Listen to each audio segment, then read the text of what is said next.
बिस्मिल्लाहिर्रहमानिर्रहीम। अस्सलाम वालेकुम। मैं हूं इरशाद हुसैन रूंगा।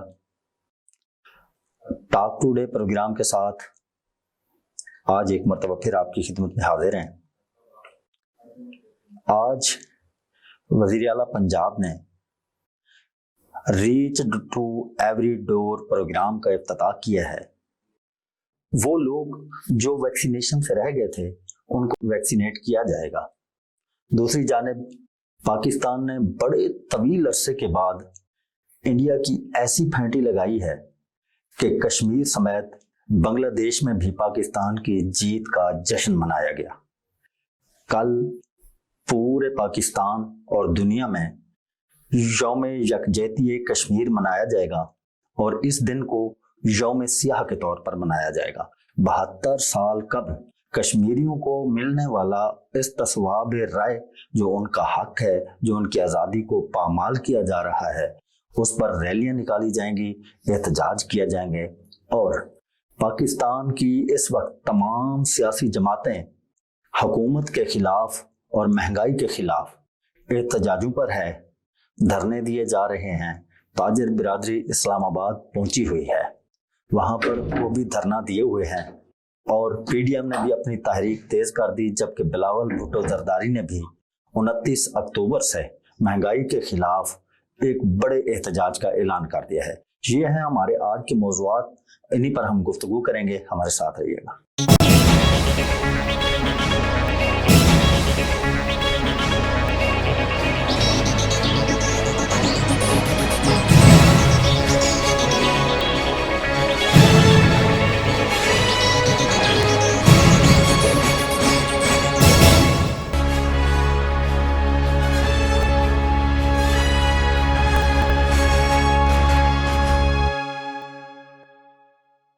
जी, मेरे साथ लाहौर से मौजूद हैं राना गुलजार अहमद साहब। आप बेहतरीन तजिया निगार, माहिर कानूनदान और साबिक ब्यूरोक्रेट हैं।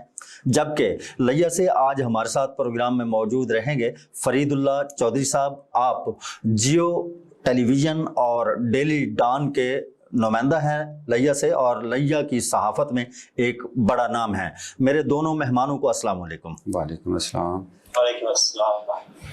फरीदुल्लाह साहब, प्रोग्राम का आगाज आपसे करते हैं। बड़े अरसे के बाद, बड़े लंबे अरसे के बाद पाकिस्तान की क्रिकेट टीम ने इंडिया को मैच हराकर इन नामसायद हालात में पाकिस्तान को एक बड़ी खुशी दी है, बड़ी खुशखबरी मिली है और बड़ी खुशी मिली है, जिसका जश्न न सिर्फ पाकिस्तान में बल्कि मकबूजा कश्मीर में भी और बांग्लादेश में भी मनाया गया है। और जबकि इंडिया में टीवी तोड़े गए हैं, पुतले जलाए गए हैं और वो एंकर जो सारा दिन पाकिस्तान के खिलाफ बोलते थे, बोलते बोलते चुप नहीं करते थे, उन्होंने उन तोपों का रुख उन्होंने अपनी टीम की तरफ करके और उनके खिलाफ वो आग उगली है कि जो एक स्पोर्ट्समैन के खिलाफ इस तरह की बातें नहीं करनी चाहिए थी। फरीदुल्लाह साहब जी, इसमें कोई शक नहीं कि खुशियाँ कहीं हमसे नापैद होती जा रही हैं और बहुत कम लम्हे ऐसे आते हैं हमारी ज़िंदगी में जो वाकई खुशी मनाने के और जश्न मनाने के होते हैं। लेकिन मैं इसमें थोड़ा सा पॉइंट ऑफ व्यू में दोनों आपके हिस्से हैं सवाल के, दोनों की तरफ आता हूँ। पहला तो ये है कि जो स्पोर्ट्समैन स्पिरिट होती है वो एक चीज़ होती है जिसमें आप चीज़ों को बर्दाश्त करना सीखते हैं। तो अगर गेम को हम जंग बना लेंगे और उसको खेल को खेल की हद तक नहीं रखेंगे तो फिर इस तरह के रवैये आपको देखने में मिलेंगे। जब हम अपनी कॉलेज के और स्टूडेंट लाइफ के ज़माने में खेला करते थे तो उस वक़्त ये जो हमारे कोच थे हजरात या हमारे जो DPI थे वो सबसे पहली बात ये करते थे कि आपने बर्दाश्त करना है, तहम्मुल से दूसरे की चीज़ों को रोकना है, देखना है, बर्दाश्त करना है। अब इसमें कोई शक नहीं कि पाकिस्तान ने ये तारीखी फतह हासिल की है। 10 विकेटों से एक बड़ी अच्छी क्रिकेट टीम को शिकस्त दे देना बहुत बड़ी बात है, हमारे लिए तो वाकई खुशी है। लेकिन उसमें जो जेस्चर था उनके कप्तान का, इंडियन कप्तान का, वो मुझे बड़ा भला लगा, बड़ा अच्छा लगा कि उन्होंने बड़ी खुश दिली से शिकस्त को कबूल करते हुए एक बैट्समैन को थपकी दी, दूसरे से गले मिले सारी टीम का उन्होंने इसी तरह ही जवाब दिया कि आप डिज़र्व करते थे। तो लेकिन जो अमूमी रवैये हैं हमारे, जो उस तरफ भी हैं इस तरफ भी हैं, उसमें मैं समझता हूँ कि जो मीडिया है वो हाइप जो इतनी क्रिएट कर देता है, तो उसके बाद फिर अवामुन्नास भी उसी को पीछे लग जाते हैं, फॉलो और करना फिर शुरू कर। हाँ, फिर इसी तरह के रवैये और इसी तरह की चीज़ें आपको देखने में मिलती हैं, जो कि एक अलमिया है। हमें बहरहाल हम पढ़ी लिखी कौमें हैं, और आजकल जदीद टेक्नोलॉजी का दौर है, नॉलेज की ये सदी है, तो उसमें इस तरह के रवैये, इनकी जितनी मजम्मत की जाए कम है। और दूसरा, कश्मीरियों को मैं बहुत ख़ास तौर पे, अपने भाई जो हैं उनको मैं बहुत ज़्यादा ट्रिब्यूट पेश करूँगा। मेरे लिए एक बहुत अचंभे की बात थी कि इतनी सख्तियों में उन्होंने जो जश्न मनाया हमारी फतह का, उसने आश्कार कर दिया है कि वो क्या चाहते हैं कश्मीरी और किसके साथ वो रहना चाहते हैं। मेरा ख्याल है हमने भी उतना जश्न नहीं मनाया होगा जितने हमारे कश्मीरी भाइयों ने मनाया। बिल्कुल ठीक है। अच्छा राणा साहब, ये एक रिकॉर्ड कायम हुआ है दोनों तरफ। इंडिया कभी इतनी बुरी तरह हारा नहीं था, और 10 विकेटों से शिकस्त खा के उसने कभी कोई मैच नहीं हारा था। और इसी तरह पाकिस्तान ने भी रिकॉर्ड कायम किया है कि कभी भी, ये हिस्ट्री में पहली दफ़ा हुआ है कि 10 विकेटों से जीत कर इंडिया की वो फैंटी लगाई है कि अब वो उनको नज़र आ गया है। बल्कि इमरान खान साहब ने जो सऊदी अरब में अपने खिताब किया, तकरीर की है, उन्होंने भी कहा है कि अब देख लें हालात तब्दील हो रहे हैं और आने वाले वक्त में फेंटा इसी तरह ही लगेगा। आप इंडिया के हमसाए शहर में बैठे हैं, पाकिस्तान के दिल लाहौर में रहते हैं, तो थोड़ा सा वहाँ के हम बताइए कि हालात के, वहाँ क्या हालात है, वहाँ पे जश्न किस तरह मनाया गया और इस मैच को किस तरह देखा गया। बिस्मिल्लाहिर्रहमानिर्रहीम। रागा साहब, आपको बहुत मुबारक हो। ये बड़ी तारीखी जीत है अल्लाह ताला ने पाकिस्तान को नसीब की, और आपकी वसातत से, आपके चैनल की वसातत से मैं पूरी कौम को और हर पाकिस्तानी को, और जहाँ जहाँ भी दूसरे मुल्कों में हमारे जो हमदर्द लोग बैठे हैं, वेलविशर बैठे हैं, जिन्होंने जश्न मनाया, कश्मीर है, बांग्लादेश है, दूसरे मुल्क हैं, तमाम को मुबारकबाद पेश करता हूँ। ये अल्लाह ताला ने बहुत एक खुशी का दिन हमें दिखाया। इसकी एक बड़ी बैक हिस्ट्री पे आप जाते हैं तो अब तक 12 वर्ल्ड कप हो चुके हैं, और 12 वर्ल्ड कप में अनफॉर्चुनेटली कि हमारी टीम ने कोई मैच नहीं जीता था। और इस वर्ल्ड कप में ये हुआ कि अगरचे जब हम टीमों का मुआवजा करें तो इंडिया की टीम बड़ी प्रोफेशनल और बड़े एक्सपीरियंस प्लेयर्स पर जो उन पे मौजूद थे, जबकि हमारी टीम में सिर्फ हफीज़ और शेब, मतलब 2 पुराने एक्सपीरियंस है, बाकी सब यंगर लोग थे जिन्होंने कभी वर्ल्ड कप पहले नहीं खेला हुआ। और लेकिन उनमें एक विजन था, और एक हमारे साथ जिस तरह से एक डिस्क्रिमिनेशन हो रहा था वर्ल्ड लेवल पे क्रिकेट पे, और हमारी टीम, हमारे एक तरफ एलोन किया जा रहा था, तो एक बड़ा इनमें एक जज्बा था टीम में, और एक बड़ा इनमें हिम्मत थी और एक वलवला था जिसके तहत ये खेली है। और इत्तेफाक से जब पहला मैच इंडिया के साथ हुआ तो इनके लिए जो एक बैकग्राउंड थी कि हम कभी इनसे नहीं जीत सके, और इंडिया तो बिल्कुल इसको हलवा समझ रही थी ना। आपने पीछे उनके देखा, आपने जिक्र किया कि उनके जो एंकर थे, एक हमें मजाक बनाया हुआ था ना, इन जो पिछली बातों में मजाक उड़ाते थे कि पाकिस्तानी टीम क्या टीम है। लेकिन अल्लाह ने मेहरबानी की, जब अल्लाह की मदद शामिल होती है, लोगों की दुआएं शामिल होती हैं, आप इसमें देखें कि अल्लाह की मदद और दुआएं जो है ना, अनहोने को होना कर देती हैं। बिल्कुल से आए हमारे जो बॉलर थे, तो उन्होंने जबरदस्त जो शहनशाह, क्या नाम उसका, अफरीदी साहब ने जो किया, जबरदस्त उन्हें बॉलिंग की। हाँ, उससे बड़ा जबरदस्त है कि पाकिस्तानी टीम को हौसला मिला और एक बड़ा स्टार्ट हुआ। उसके बाद जब बॉलर्स की बारी आई तो हमारी अल्हम्दुलिल्लाह जिन स्टार्ट किया था, जिन लोगों ने, दोनों रिजवान ने और बाबर आजम ने, और पूरा मैच उन्होंने जो 10 विकेटों पे जीत लिया, तो इसकी एक प्रेसिडेंट नहीं मिलता पहले कभी भी। एक तो जीत है और एक अनप्रेसिडेंटेड जीत है। आपको कभी ऐसे नहीं मिलता कि जिन्होंने 2 प्लेयर्स ने स्टार्ट किया और 10 विकेटों पे कि वो मैच जीत जाएं, और दूसरा जो हमारा हरीफ है उसको जिस तरह से शिकस्त दी है, वो भी एक अनप्रेसिडेंटेड है, और बड़ी वो टीम उसकी एक्सपीरियंस होने में कोई शक नहीं। जहाँ तक जश्न का तल्लक है तो जश्न तो बनता था। ये मैं समझता हूँ कि कोई बच्चा कोई बुजुर्ग, कोई ऐसा बंदा नहीं मिला जो इस जश्न में नहीं शामिल था। हर किसी ने अपने अपने तरीके से चला। लाहौर को तो बिल्कुल उस वक्त एक ऐसा ही नज़ारा था कि आप जिधर भी जाएं आपको जश्न का समा नजर आता था। हर कोई अपने अपने अंदाज से मना रहा था, ना सिर्फ हमारे मुल्क में बल्कि बैरूनी ममालिक में बड़ा इसको जश्न को मनाया गया। तो ये एक वाकई ऐसा मौका था, अनप्रेसिडेंटेड था, और इससे हौसले बुलंद हुए हैं। हमारे साथ अभी बड़ी ज्यादती हुई थी कि न्यूजीलैंड की टीम जैसे ऐसे देखा कि यहाँ हमारे साथ खेलने आई थी, तो उसने एक दिन पहले और एक फेक जस्ट ईमेल थी, कोई थ्रेट था जिसका कोई वजूद नहीं था, असल में उसके पीछे भी ये इंडिया का हाथ था। तो वो न्यूजीलैंड की टीम बिल्कुल एंड वक्त पे चली गई और इससे बड़ी हमें एक किस्म की हौसला शिकनी हुई टीम की, और हमने उसको बड़ा बर्दाश्त किया। बहरहाल अल्लाह पे भरोसा रखा, और आज वही इंडिया से हम खेले हैं, और आज न्यूजीलैंड की टीम से हमारा खेल हो रहा है। इंशाल्लाह हम होप करते हैं कि अल्लाह ताला इसमें भी हमारी मदद करेगा और एक दफ़ा कौम को फुल खुशी दिलाएगा। ये इंशाल्लाह ताला बड़ी उम्मीद है, जिस तरह से हमारी टीम एक जज्बे के साथ, वलवले के साथ खेल रही है, और कौम की दुआएं हैं, और हम इस जो है इसको जीतने की इंशाल्लाह ताला वर्ल्ड कप को उम्मीद रखते हैं। बिल्कुल ठीक कहा आपने। और वो कहते हैं ना कि 100 सुनार की और 1 लुहार की, बिल्कुल वही फार्मूला जो है वो फिट आया है। फरीदुल्लाह साहब, 2 दिन, बल्कि जब से पाकिस्तान ये मैच विन किया है उस वक्त से बड़ा एक ट्रेंड चला है, सबसे ज़्यादा ट्रेंड चला है, और वो ट्रेंड ये था कि पूछा गया कि कितने लोग थे। तो मैच तो आपने भी देखा और खेला कितने लोगों ने। मेजर साहब, इस ट्रेंड के हवाले से मुझे बताइएगा कि कितने लोग थे और ये ट्रेंड क्यों चला। ये जो वैसे भी हमारी कौम जो है वो मज़ाह में और खुश रहने वाली कौमों में जो टॉप 10 है, सर फहरिस्त हैं कौमें, उनमें से एक है। तो जो हमारे लोग हैं उन्होंने सोशल मीडिया पे ये बड़े ज़बरदस्त ट्रेंड चलाए, और किसी वो खातून का एक इशारा था इसरा विक्ट्री का, तो उस पे किसी ने वो स्लोगन लिख दिया कि कितने आदमी थे। अब ये मशहूर एक इंडियन फिल्म का डायलॉग है गब्बर सिंह का, तो उसमें ये चला, और ये एक खुशी मनाने का अपना अंदाज है। तरीक़ेकार बदल गए हैं लोगों के।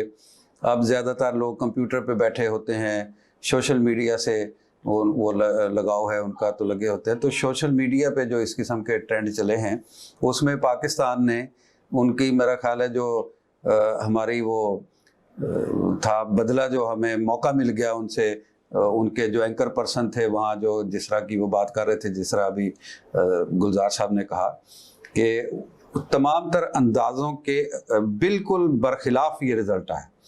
तो उससे जाहिर है ये इतना तो हक हमारा बनता है कि इस तरह के ट्रेंड भी चलते हैं और इस तरह की चीज़ें भी, और बड़े खूबसूरत तबसरे हुए हैं, बड़े जानदार इस पे तबसरे हुए, और ये हक भी बनता है जीतने वालों का। और ये वैसे भी क्योंकि हमारे यहाँ तो वर्ल्ड कप का तकरीबन फैसला हो गया, क्योंकि क्रिकेट में हमने तो उन्हीं से खेलना था जिनसे हम समझते हैं कि हमारी राइवलरी है, और ये मुख्तलिफ कौमों में के दरमियान है। हमारी क्रिकेट में इंडिया के साथ नहीं बनती, और वो जब भी मुकाबला होता है हम उसको यही समझते हैं कि मुकाबला ही शायद एक है।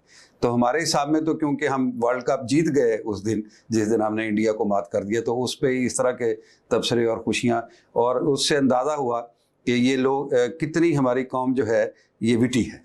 बिल्कुल ठीक है। और ऐसी फतह थी, खिलाड़ी किसी भी मुल्क के सफ़ीर होते हैं, और हमारे सफ़ीरों ने तो ऐसा बेहतरीन और जारहाना खेल पेश किया कि सिर्फ इंडिया की टीम नहीं बल्कि पूरे इंडिया को घसीट के सड़क पे ला के रख दिया, और अब वो अपना मुंह नोच रहे हैं। फरीदुल्लाह साहब, आज पंजाब में वज़ीर आला पंजाब ने रीड प्रोग्राम का आगाज़ किया है, reach to every door.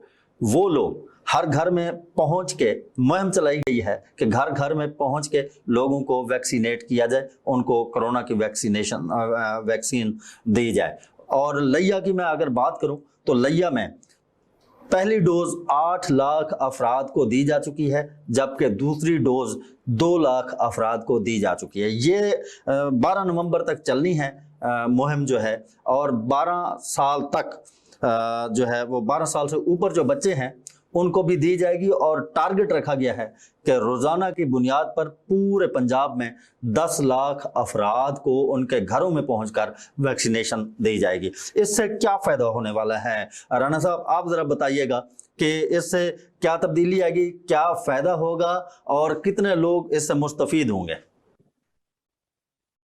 Rana साहब, ये वज़ीर आला साहब का बड़ा ही एक अहसन और मुस्बत इक़दाम है, इसकी हमें अप्रिशिएट करना चाहिए।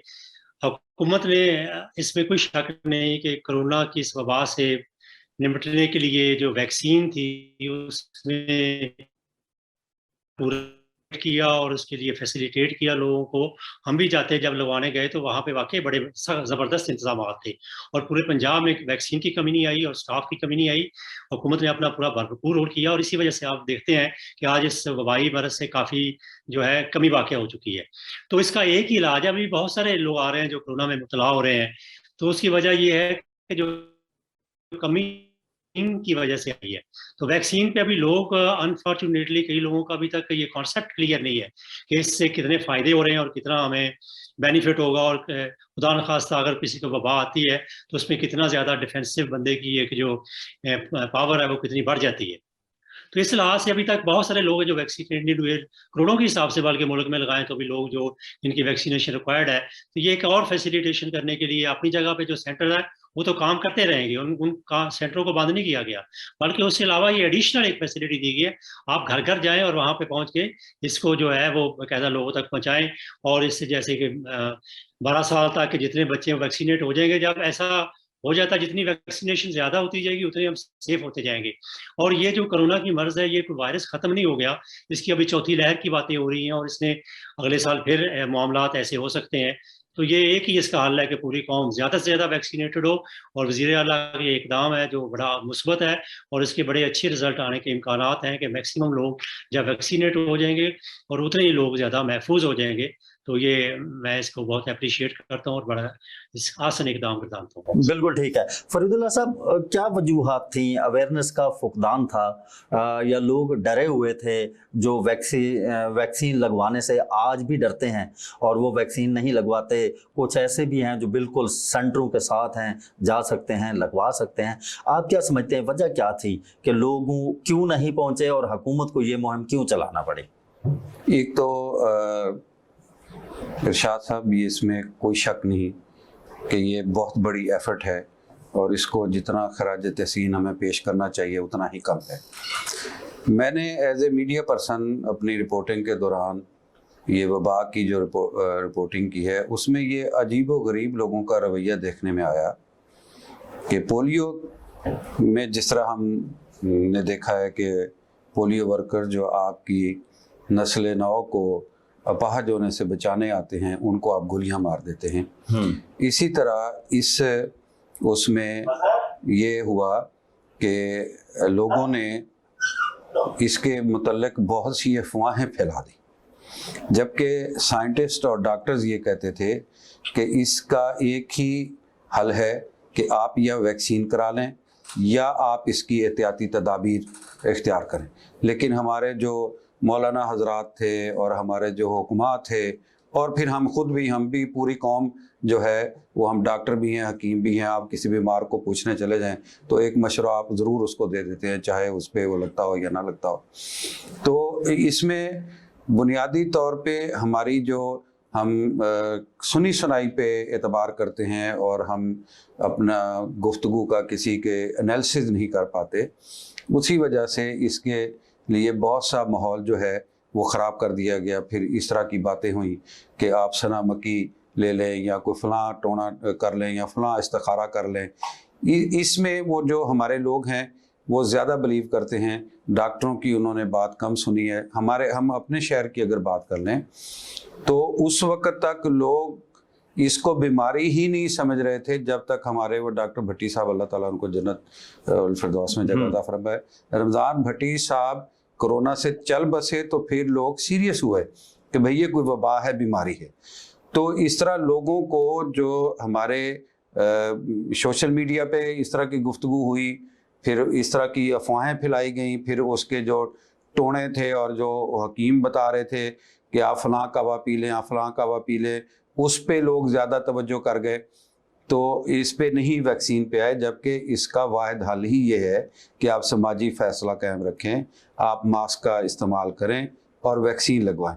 अब ये इतना अच्छा, जैसे अभी आपने बताया है कि 10 लाख अफराद की रोज़ाना अगर वैक्सीन लगाने का टारगेट है, हदफ है, तो ये है बहुत बड़ा। लेकिन मुझे अपने ये फ्रंट लाइन वर्कर भी क्या कहें, जो डॉक्टर्स हैं हमारे और इस जो है उनका इतना जज्बा है उन लोगों का, और पहले भी उन्होंने अनहोनियों को होनी में बदला है, तो मैं समझता हूँ कि इस मुहिम का फ़ायदा हमारी कौम को ज़रूर होगा और हम इस खौफनाक वबा से, जिसने हर तबके को, हर शोबे को मुतासर किया है, उससे हम जान छुड़ाने में कामयाब हो जाएंगे। और मेरी तो आवाम से रिक्वेस्ट भी यही है, दरख्वास्त भी यही है कि आप लगवाएं, क्योंकि ये चौथी 5वीं लहर और सर्दियों में इसने फिर आ जाना, महीना डेढ़ ही रह गया।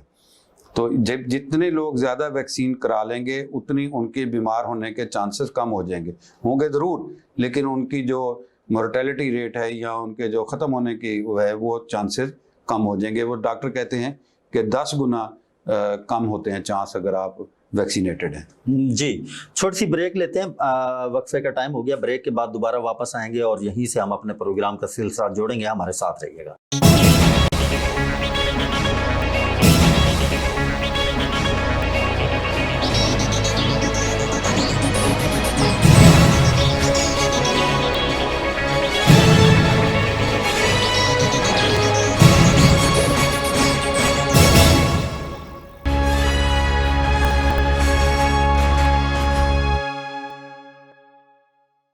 वेलकम बैक नाज़रीन, प्रोग्राम का सिलसिला वहीं से जोड़ते हैं। फरीदुल्लाह साहब ने बताया कि वैक्सीन लगवानी चाहिए तमाम लोगों को, ताकि बीमारी का जो खदशा है वो ख़त्म हो सके। और उन्होंने ये भी उम्मीद जाहिर की है कि इंशाल्लाह ये जो हमारी टीम है, फ्रंट लाइन के जो हमारे पैरामेडिक्स हैं, वो इस टारगेट को पूरा करने की कोशिश करेंगे। 10 लाख अफराद को रोज़ाना जो है वो वैक्सीन लगाने की कोशिश करेंगे। राना साहब, ज़रा बताइएगा, आप कमिश्नर भी रहे हैं और डिप्टी कमिश्नर भी रहे हैं, और मेरे ख्याल में आपका तजर्बा भी है। लोग पोलियो के कतरे पिलाने से डरते हैं और लड़ाइयाँ हो जाती हैं, फायरिंग हो जाती है। और अब जब कुछ लोग बिल्कुल जहनी तौर पर तैयार नहीं है वैक्सीन लगवाने के लिए, तो जब ये पैरामेडिक्स की टीम वहाँ पे जाएंगी तो फिर उनका रिएक्शन क्या होगा, और वो उनको कैसे जो है वो अवेयर करेंगे कि जी नहीं, आपने लाजमी लगवानी है, अगर नहीं लगवाएंगे तो ये नुकसान होगा, लगवा लेते हैं तो ये फ़ायदा होगा।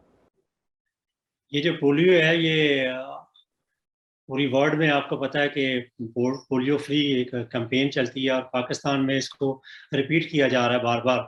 अगरचे एक शेड्यूल होता है, लेकिन शेड्यूल से एक स्पेशल जो है कैंपेन भी स्टार्ट की जाती है ताकि इस पे लोग रेडिकेट हो सके। पोलियो एक ऐसी बीमारी है जो बंदे को अपाहज कर देती है, और ये बचपन में अपाहज कर देती है, बच्चों पे ये वार करती है। और इसमें कोई शक नहीं कि जब से ये कैंपेन शुरू हुई है तो इसमें बहुत ज़्यादा कमी वाक़ हुई है, लेकिन वरना तो ये बहुत ज़्यादा लोग इससे मुतासर होते थे। तो ये वर्ल्ड लेवल पे भी पाकिस्तान को इसमें डोनेट किया जाता है, वर्ल्ड लेवल पे इसको बाकायदा पाकिस्तान की हेल्प आउट भी किया जाता है इसके हवाले से। और ये बड़ा इसको वर्ल्ड लेवल पे क्रिटिसाइज भी किया जाता है अगर किसी मुल्क में ये कंट्रोल नहीं किया जाता। तो ये एक पाकिस्तान की बदनामी का बायस भी बनता है, और हुकूमत अपनी पूरी काविश कर रही है घर घर पहुंचने के लिए। और मैं अप्रिशिएट करता हूं जो पैरामेडिक स्टाफ है जो घरों घरों तक जाते हैं, एक एक बच्चे के घर पे जाके दस्तखत देते हैं, फिर वो कहते हैं भाई घर पे नहीं है, फिर दोबारा जाते हैं, तीसरी दफ़ा जाते हैं, अल्टीमेट वो हर बच्चे तक रीच करते हैं और पहुँचते हैं। ये बदकिस्मती है उन लोगों की, वालिदैन की। मैं समझता हूँ जो अपनी औलाद को ये कदरे नहीं पिलाते, ये एक किस्म की उनसे दुश्मनी कर रहे हैं। बेसिकली ये जहालत है। और ये एक जो वो कुछ हमारे ऐसे, अब तो मैं समझता हूँ कि बड़े बड़े उलमा ने आके टीवी पे और बड़े बड़े चैनल्स पे आके इसको बड़ा कहा है कि सबको लगवाना चाहिए, और इसमें कोई गैर इस्लामी बात नहीं है, बल्कि ये तो ऐसे खतरे हैं जिससे लोगों की एक अपाहिजी से बचते हैं। तो ये अवेयरनेस तो गवर्नमेंट का काम है, और आपको पता है कि इस वक्त जब कैंपेन चलती है तो अवेयरनेस हर लिहाज से की जाती है, चैनल्स पे की जाती है, अखबारों पे की जाती है, हर तबका इसमें इन्वॉल्व होता है। जो आपकी ज़िलाई गवर्नमेंट है वो इसमें इन्वॉल्व होती है, और जो हेल्थ डिपार्टमेंट है वो एक बाकायदा इसमें डेली एक मीटिंग डिप्टी कमिश्नर के ऑफिस में होती है, जिसमें उस दिन की तमाम मामलात जो हैं, जिसमें पुलिस को भी शामिल किया जाता है कि लॉ एंड ऑर्डर की सिचुएशन हो, तो उसको तमाम जो रुकावटें होती हैं उनको दूर की जाती हैं। और इसमें बाकायदा पुलिस इनके साथ होती है जहाँ पे रुकावट होती है। तो मैं खुद प्रैक्टिकली उसको हैंडल करता रहा हूँ, जहाँ पे भी रुकावट होती थी हम उसको टैकल करते थे और उसको बाकायदा कतरे पिलाए जाते थे, कोई ऐसी जगह नहीं बचती थी जहाँ पे किसी के इनकार की वजह से उनको छोड़ दिया जाता था, तो बाकायदा पुलिस की इसमें ड्यूटी लगती थी, डीपीओ इस मीटिंग में बाकायदा आते हैं।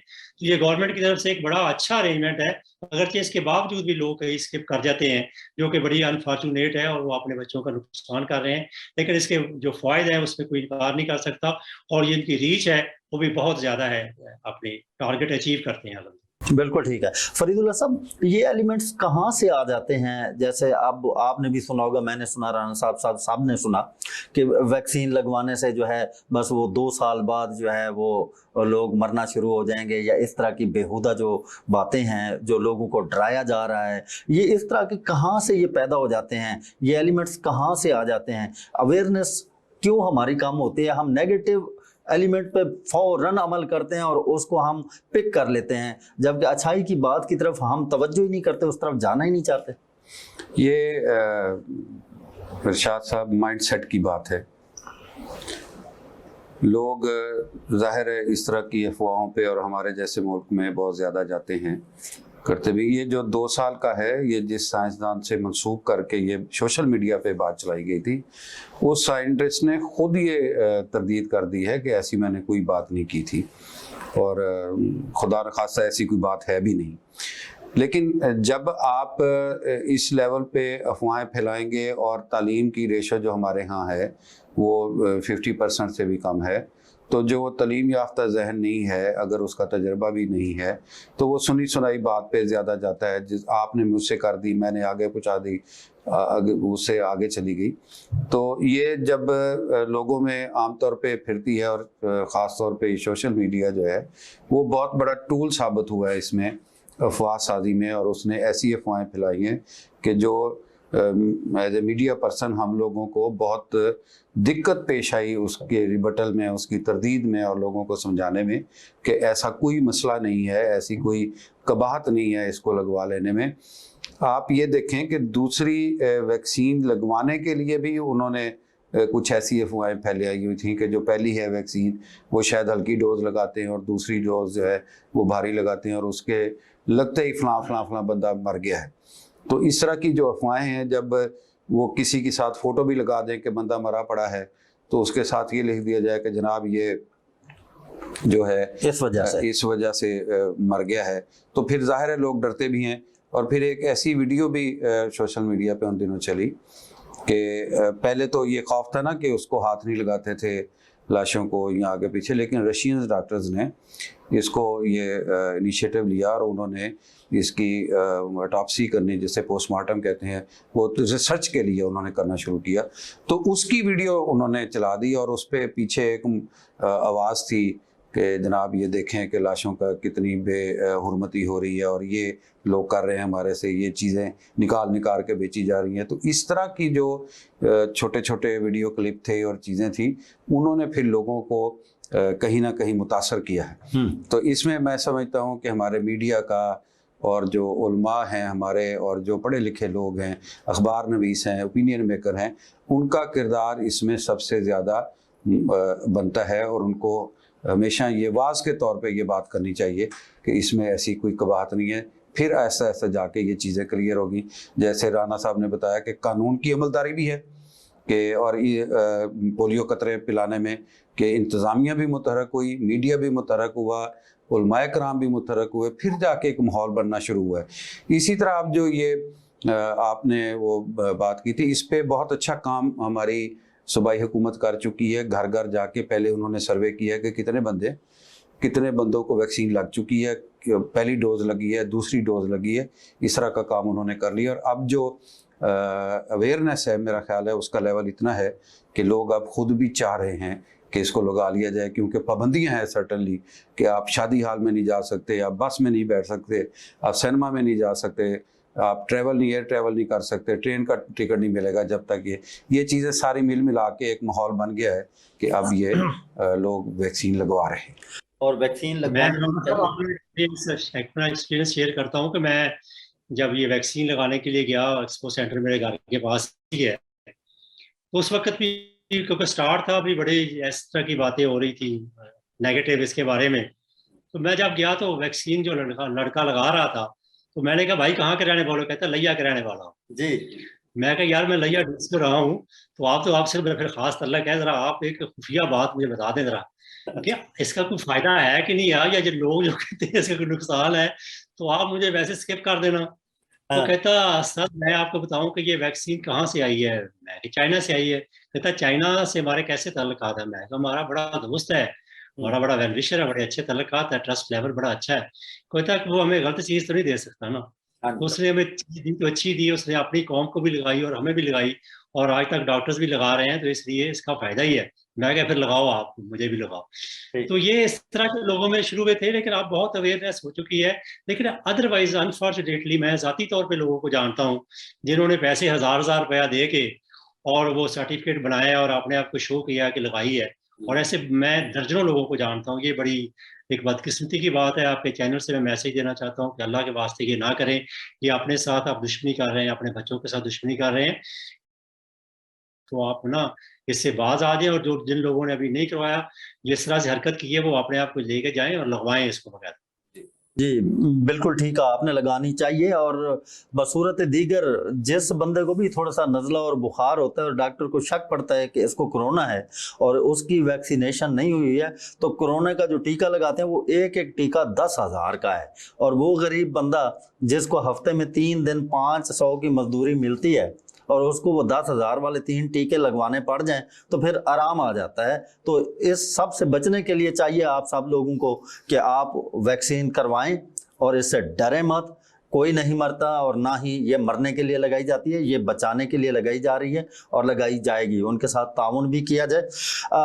फरीदुल्लाह साहब, कल 27 अक्टूबर आज हमारा जब प्रोग्राम रिकॉर्ड हो रहा है तो आने वाले कल जो है वो 27 अक्टूबर है और यौम स्याह के तौर पर ये मनाया जाएगा। कश्मीरियों के साथ यौम यकजहती मनाई जाएगी। आप थोड़ी सी इस पर रोशनी डालिए कि ये 72 साल कबल जो इनको इस तस्वाब राय हक खुद इरादियत का और आज़ादी का जो हक मिला था वो आज तक पामाल क्यों होता जा रहा है? वो है ना, है जुर्म ज़ईफ़ी की सज़ा मर्ग मुफाजात। तो ये वो वाली बात है कि, और इस पे अफसोस जितना किया जाए कम है कि अक़वाम मुत्तहिदा जो इदारा इसलिए बना था कि कौमों के दरमियान सुलह सफाई रहे और अच्छे तल्लुकात रहें, और कहीं अगर कोई ज़्यादती हो रही है तो वो कौमें बैठ मिल के एक अच्छा फ़ैसला करें। तो ये अक़वाम मुत्तहिदा की अपनी इस तस्वाब राय की करारदादें हैं जो 72 साल से सर्द खाने में पड़ी हैं। इस पे आलमी ज़मीर क्यों नहीं जागना चाहिए था। और उसमें वही बात वही है कि एक, क्योंकि ये मईशत जो है उसका कारोबार पे सारा ये मुल्कों के तल्लुकात चलते हैं, अच्छी मईशत पे, मजबूत मईशत पे लोगों के कौमों के तल्लुकात भी और लोगों के भी उसी तरह इस्तवार होते हैं। तो इंडिया एक समझा जाता है कि बड़ी मंडी है, उसको लोग नाराज़ नहीं करना चाहते, जो हमें छोटी छोटी ऐसी बातें समझ आती हैं। लेकिन बुनियादी तौर पे अब जो जुल्म कश्मीरियों पे हो रहा है और वहाँ जो उन्होंने 1 साल तक कर्फ्यू रखा है और जिस तरह उस पूरी वादी को जेल में तब्दील कर दिया है, मेरा ये ख्याल था कि जो इंसानी हकूक़ के चैम्पियंस हैं और जो हमें ये पढ़ाते रहते हैं कि इंसानी हकूक़ होते क्या हैं और आप ये करें, और उनके ज़मीर अब तक क्यों नहीं जागे और उन्होंने वहाँ होने वाली बर्बरियत पे, जुल्म पे आवाज़ क्यों नहीं उठाई।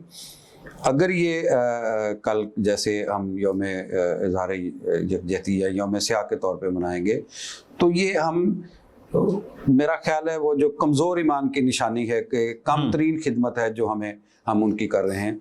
मैं एक देख रहा था, हमारे सीनियर साफ़ी हैं, जियो में आजकल काम करते हैं, एजाज सैयद साहब, उनका एक ट्वीट था, वो कहीं मिल जाएगा आपको ट्विटर पे, कि उन्होंने लिखा था कि शायद वो जो 375 का है वो क्लास उनकी आइन की इंडिया की, जब वो तब्दील करने जा रहे थे तो पहले हुकूमत पाकिस्तान को उन्होंने ये इन्फॉर्म किया था और सर्टन लेवल पे इनकी कोई अंडरस्टैंडिंग हो गई थी कि हम सिर्फ जो है इस पे एहतजाज करेंगे। ये एजाज सैयद का है।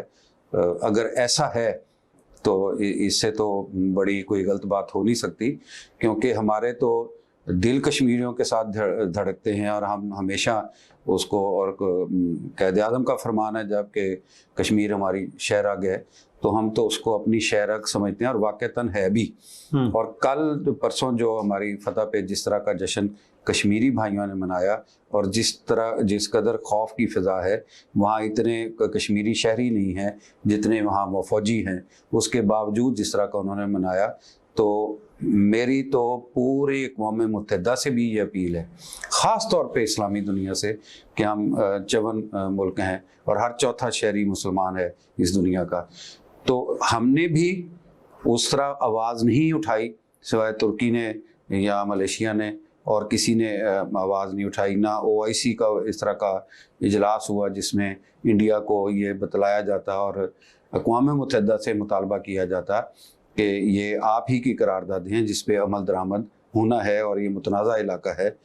तो शायद फिर वो ताकतवर दुनिया जो है उनके कहीं कोई कानों तक आवाज़ पहुँचती। तो ये हमारा मजमूई अलमिया है मुस्लिम दुनिया का भी, और वो तरक्की याफ्ता ममालिक जो हैं सबक हमें बहुत पढ़ाते हैं कि आप अब देख लें, वहाँ अफ़गानिस्तान में भी तालिबान की हुकूमत है, वहाँ उनको बड़े हकूक़ याद हैं। अगर ख़ुद कोई बमबारी कर दें और उसमें वो मासूम बच्चे मार जाए तो एक सिर्फ सारी कर देते हैं, ये नहीं करते कि भाई उसका कोई तहकीक हो और उसका सिलसिला चले। ये वही वाली बात है कि ताकतवर की अपनी ज़ुबान होती है, अपने उसके असूल होते हैं, अपने उसके कानून होते हैं, लेकिन बहरहाल उनका जज्बा जो है कश्मीरी भाइयों का, उसको मैं सलाम पेश करता हूँ कि वो दबा नहीं, रोज़ बरोज़ वो ज़्यादा से ज़्यादा बढ़ता जा रहा है। और मुझे उम्मीद है कि एक दिन ऐसा आएगा, अक़वाम मुत्तहिदा उनका साथ दे ना दे, कोई दे उनका साथ ना दे, उनका अपना जज्बा उन्हें आज़ादी की शमा ज़रूर दिखा देगा, रोशनी उनको आज़ादी की हासिल होगी इंशाल्लाह। राना साहब, एक हिस्टोरिकल सीरीज़ चल रही है और उसके 5 सीज़न हैं अर्तुगरुल गाजी के, और वो पाकिस्तान में ख़ुसूसी तौर पर दिखाई जा रही है। आपने देखा होगा या अगर देखने का मौका नहीं मिला तो सुना होगा कि वो जो अर्तुगरुल गाजी है उसने सारी ज़िंदगी हर वक्त सुबह शाम अगर कोई बात सोची है तो जिहाद की सोची है, इस्लाम के दायरा कार को वसी करने का सोचा है उसने, और उसने अमली इक़दामात किए हैं। हम रैलियां, एहतजाज, जुलूस कब तक निकालते रहेंगे? हम अमली इक़दामात कब करेंगे? ये आप हमारी तारीख देखें, हमारे प्यारे नबी हज़रत मोहम्मद सल्लल्लाहु अलैहि वसल्लम, उन्होंने जिस हमारे दीन की बुनियाद रखी, जो वजह तख्लीक़ कायनात है, जब आप मदीना शरीफ में तशरीफ़ ले गए तो वहाँ पे आपने प्रैक्टिकली जो जिहाद किया ना, प्रैक्टिकली किरदार के जंगे बदर, जंगे उहद, जंगे खंदक, ग़ज़वा तबूक, ये जितनी आप जंगें देखते हैं आप सल्लल्लाहु अलैहि वसल्लम के दौर में हुई, तो वो एक प्रैक्टिकली था कि आपने जो आपके, हालांकि तादाद में तो बहुत ज़्यादा थे वो कुफार थे, ये बहुत कम थे मुसलमान, 313 थे, उधर 1000 था, तो ये बहुत कम था। लेकिन आपने जहाद किया, आपने जहाद के ज़रिए, क्योंकि जहाद हम पे, जब मुसलमान जहाद हम पे फ़र्ज़ है, जैसे हज फ़र्ज़ है, रोज़ा फ़र्ज़ है, नमाज फ़र्ज़ है, तो जहाद भी फ़र्ज़ है। मुसलमान हो जब हम कहलाते बनते हैं तो हम अपने किरदार से करना चाहिए। हमने वो जहाद को छोड़ा है तो आज हम इस ज़िल्लत में फंसे हुए हैं, जो 72 साल से हमारे कश्मीरी भाई एक अज़ियतनाक ज़िंदगी से गुजर रहे हैं, लेकिन इसके बावजूद हमारी माँओं, बहनों और बेटों के जो जज्बे हैं वो काबिल तहसीन है, वो उनका जो खून है वो ज़रूर रंग लाएगा। तो ये जहाद अर्तुगरुल गाजी का बताया, ये बेसिकली वो एक इस्लाम की जो असल रूह है उसको पेश कर रहा है, और उसी से वजह देखा है कि असल तो है ही मुसलमान का ये, कि जो मुसलमान अपने दिफा के लिए अपनी जान को, इसका फ़र्क है काफिर का और मुसलमान का, वो जाता है तो वो उसने जहन्नम में जाना है। ये है इसको शहीद का दर्जा मिल जाता है। शहीद के बारे में कहा है कि शहीद को मुर्दाबाद कहो, उसको अल्लाह ताला की तरफ से खाना पीना भी मिलता है। तो ये तो एक बड़ा मुकाम है, और हमारे जो बहुत बहुत बड़े बड़े सहाबा कराम थे, उनकी ये ख्वाहिश होती थी, दुआ होती थी कि अल्लाह ताला हमें शहादत का मौका दे। तो अर्तुगरुल गाजी एक किस्म की वो सही जो जहाद की तस्वीर है वो पेश कर रहा है, और हमारे इमरान खान का बड़ा ये फेवरेट है प्रोग्राम, वो इसको देखते भी हैं। तो अल्लाह ताला तौफीक दे कि हम भी प्रैक्टिकली इसमें करें। हम ज़बानी जमा खर्च बहुत कर चुके 72 साल में। इसमें जो कश्मीर का इशू है, ये एक तरफ अक़वाम मुत्तहिदा का फेलियर है, उनका एक एजेंडा है, कुछ वेस्टेड इंटरेस्ट भी हैं। जैसे हम 2 मुल्क हैं, 2 मुल्कों को आपस में लड़ाया हुआ है और अपना खुद असला बनाते हैं, और असला बना के बेचना होता है। उनको एक मार्केट चाहिए अपने असले के लिए।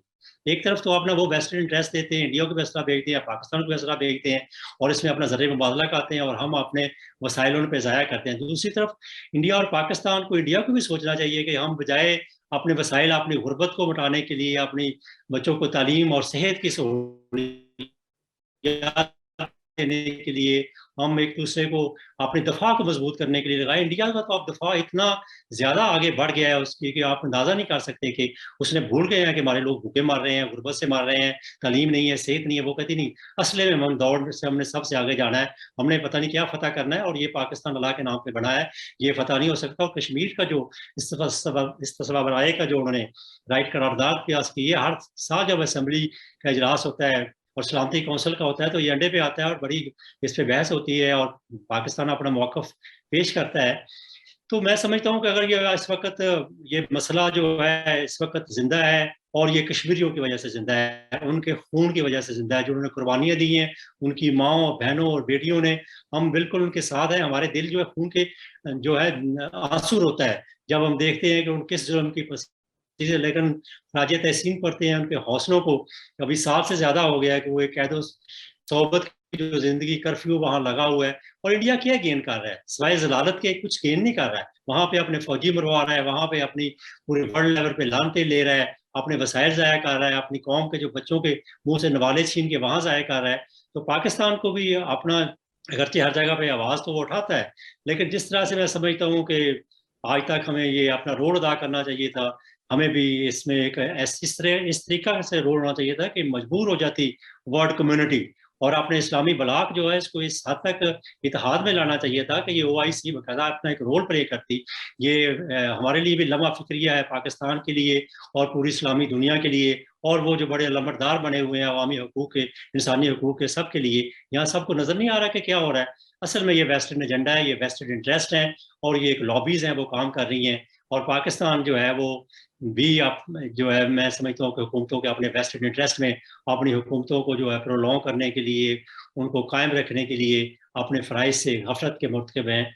और आप ये लम्हा फिक्रिया है कि इस पर पूरी एक कौम को, ये ज़िंदगी मौत अल्लाह के हाथ में है, और शहादत अगर नसीब होती है तो उसकी खुशकिस्मती होती है।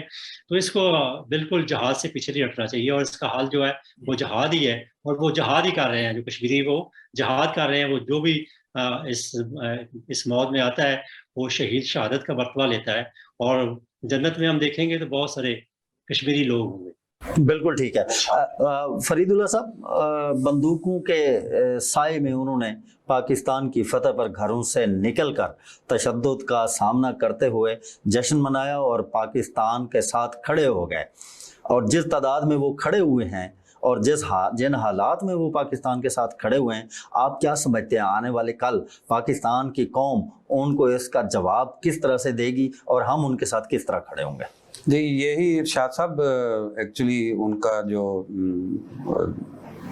सोशल मीडिया पे हमने देखे हैं वीडियो क्लिप, उसमें जो उनका जज्बा था, ये कल का जो हम यौम सियाह मना रहे हैं और उनसे इज़हार यकजहती कर रहे हैं, ये उसी सिलसिला की कड़ी है कि हम उनको कुछ तो रिटर्न करें।